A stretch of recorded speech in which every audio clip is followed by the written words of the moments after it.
Hi, I'm Stephanie Jaworski of joyofbaking.com. Today we're going to make a no-churn chocolate ice cream, and this is what it looks like. This ice cream has a rich chocolate flavor, and the texture is wonderfully smooth and creamy, and it's so easy to make. The best part, you don't need an ice cream machine. All we're going to do is beat everything together and freeze it. That's it. Couldn't be easier. So the first thing that we need to do, this chocolate ice cream not only contains, like, either you can use semi-sweet or bittersweet chocolate, so we're also using some unsweetened cocoa powder, so it's going to have this rich, complex chocolate flavor. So the first thing we need to do is melt our chocolate. So you will need a saucepan of simmering water, and then in a bowl, use a heat proof, mine's stainless steel. You will need 2 ounces, 56 grams. Now you could use either a semi-sweet or a bittersweet, either one, depending on how sharp you want that chocolate flavor. So semi-sweet, bittersweet. Semi-sweet starts at about 55% cocoa content. Bittersweet starts at about 70. So whatever you want to use. But use a chocolate, like if you wouldn't just take this and eat it like it is, then don't use it. Like, I know it's a cool thing to use bittersweet, but if you really don't like the flavor of a bittersweet, don't use it. Use a semi-sweet. Mine is, it's a semi-sweet. It's about 62%, so it's kind of edging towards a bittersweet, but still sweet. And you can use like just a chocolate bar. And typically nowadays, the rate on the package, it says like 55%, 70%, so you can just look. And then just coarsely chop it. I'm using these little discs, so I don't have to bother chopping. So just put it in there, and then we're going to put it over our saucepan and let it melt. So our chocolate is melted, you can see. Let's take it off the heat. It's a little warm. So I'm just going to let it sit for just a couple minutes, and then when we come back, we will carry on. So now our chocolate has cooled down a little. So what we're going to do is pour in one 14-ounce, 396-gram can of sweetened condensed milk. If you measure that out, it is 280 milliliters of sweetened condensed milk. And what I'm going to do is whisk it in. So, sweetened condensed milk is made with milk, whole milk, and sugar that's heated to get rid of all the excess water. So, we have is a really kind of sweet, really thick, sticky mixture. And I'm just going to whisk it in. So, instead of a custard base, the sweetened condensed milk replaces like the custard. And then we're going to whip some cream, and that's going to put all the air into this mixture. So that's why we don't need to churn it in an ice cream machine. And it is so good. Got a can of sweetened condensed milk. How can it not be? Get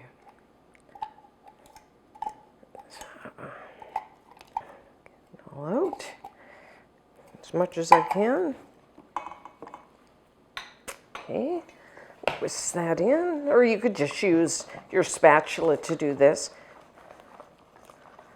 And then we're adding 1/4 cup, 25 grams of unsweetened cocoa powder. Now you can use either the Dutch processed, that's what I'm using today, but you could also use the natural unsweetened, whatever you have in the house or whatever you like. If there's a lot of lumps, you could sift it. Mine's not too bad. So I'm not going to bother. And then I'm adding 1½ teaspoons, 6 grams of pure vanilla extract, and just a pinch of salt, like 1/8 of a teaspoon. I used a fine kosher salt, but you can just use table salt. So that's our chocolate mixture.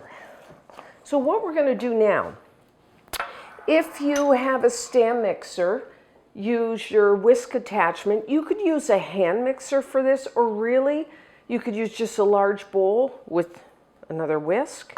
And what we're going to do is 2 cups, 480 milliliters of heavy whipping cream. Have it cold.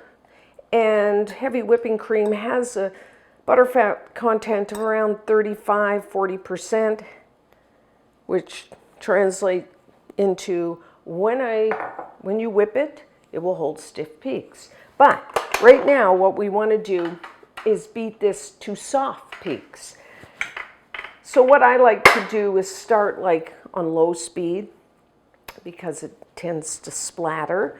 And you could, if you want to, just put that over like that so it doesn't splatter all over. But I start like on low speed and then increase it to medium high just until it holds soft peaks.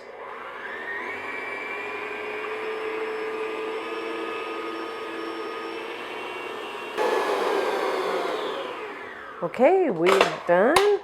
So we just soft peaks here. So now we are going to add our chocolate mixture to our whipped cream. What I like to do just to make it a little easier to add it, I'm just adding like a little bit of my whipped cream. Scrape that off. And just to lighten it a bit. I mean, you don't have to do this, but I find it easier to get the chocolate out of the bowl.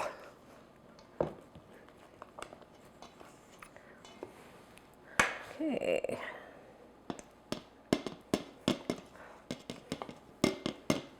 If you like chocolate, you're going to love this ice cream.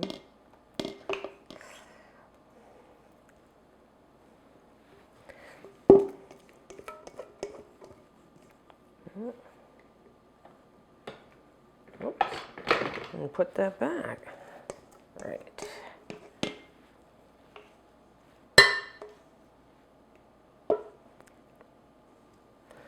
Okay. So now I'm going to beat this on medium-high speed, slopped, until it holds, it's really thick and holds stiff peaks.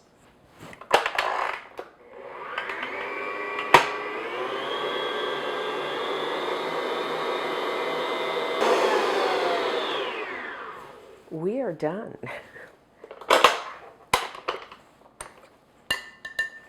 Okay.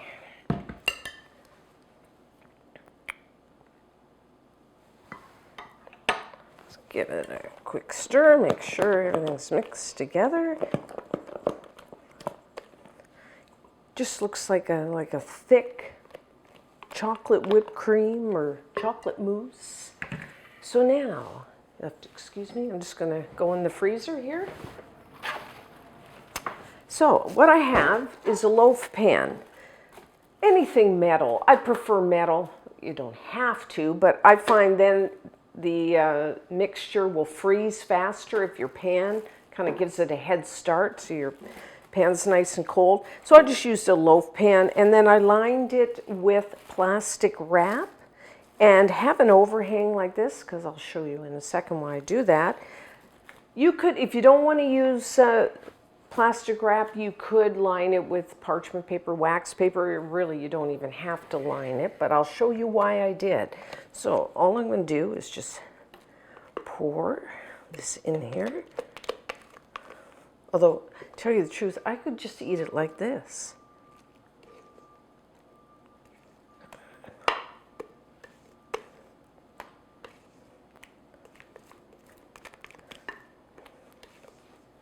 Okay. And then I'm just going to smooth the top there.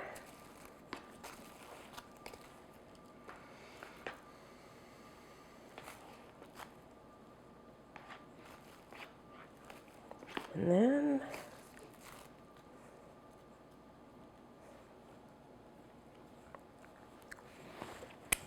okay. That's really good. So now I'm going to take the plastic wrap and press it right down onto the surface of the ice cream, and that will prevent any ice crystals from forming. So if you didn't do the plastic wrap, then take, wax paper or parchment paper and do the same thing, press it right down. And then, like that. So, and then you need to put it into the freezer. I would say at least 8 hours until it's firm, obviously. I actually like to let it sit overnight, and that way the flavors have time to meld and it really gets, I think the flavor even gets better after a day. You can probably freeze this 2-3 weeks, although I've never had it last that long. But so I'm going to put this in the freezer. So here I have one done. Actually, this is one I made yesterday. You can see I've already taken some out to put in. So I already have my serving. Do you think that's big enough? So anyways, this is really, when you take it out of the freezer, it's quite firm. So what you might want to do is just take it out and let it sit 5-10 minutes on the counter. And then you could just use a spoon. You could use, you know, your ice cream scoop to get it out. But I don't have to do that because I already have mine. So let's try some.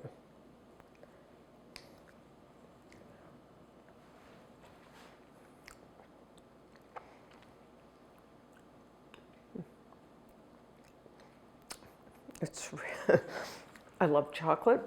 It's just perfect. It's like a frozen chocolate mousse to me. I mean, and it is, the texture.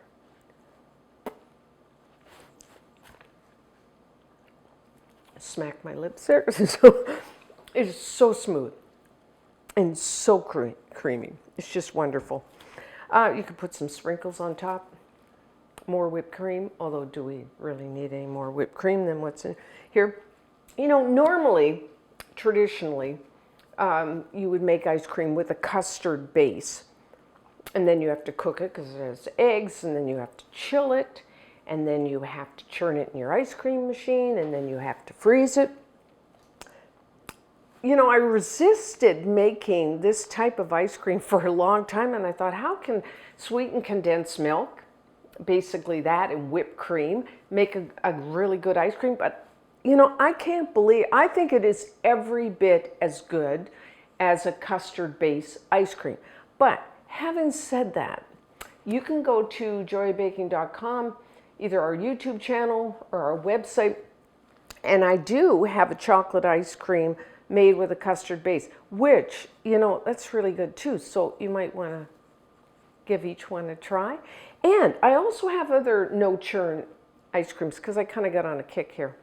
I have vanilla and strawberry, and then I have chocolate, so you can make all three and have Neapolitan.